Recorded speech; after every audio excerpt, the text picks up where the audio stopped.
Hello दोस्तों, निक्कू की story YouTube channel पर आपका स्वागत है।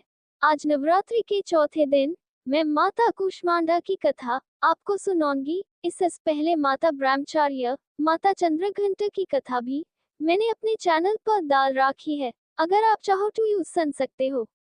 चलिए कथा शुरू करते हैं। नवरात्रि में चौथे दिन देवी को कूष्मांडा के रूप में पूजा जाता है।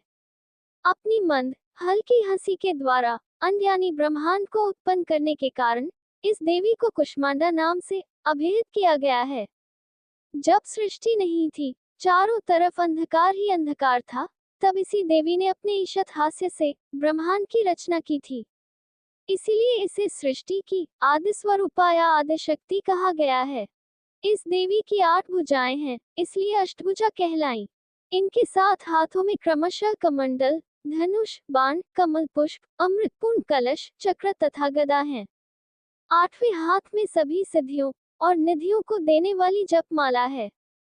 इस देवी का वाहन सिंह है और इन्हें कुम्हरे की बलि प्रिय है। संस्कृति में कुम्हरे को कुष्मांड कहते हैं, इसलिए इस देवी को कुष्मांडा। इस देवी का वास सूर्यमंडल के भीतर लोक में है। सूर्यलोक में रहने की शक्ति, क्षमता केवल इन्हीं में है। इसीलिए इनके शरीर की कांति और प्रभा सूर्य की भांति ही दैदीप्यमान है। इनके ही तेज से 10 दिशाएं आलोकित हैं। ब्रह्मांड की सभी वस्तुओं और प्राणियों में इन्हीं का तेज व्याप्त है। अचंचल और पवित्र मन से नवरात्रि के चौथे दिन इस देवी की पूजा आराधना करना चाहिए। इससे भक्तों के रोगों और शोकों का नाश होता है तथा उसे आयु, यश, बल और आरोग्य प्राप्त होता है।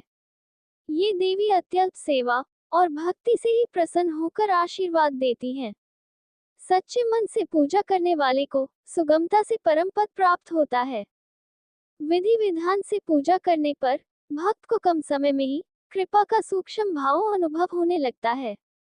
ये देवी आधियों व्याधियों से मुक्त करती हैं और उसे सुख, समृद्धि और उन्नति प्रदान करती हैं। अंततः इस देवी की उपासना में भक्तों को सदैव तत्पर रहना चाहिए।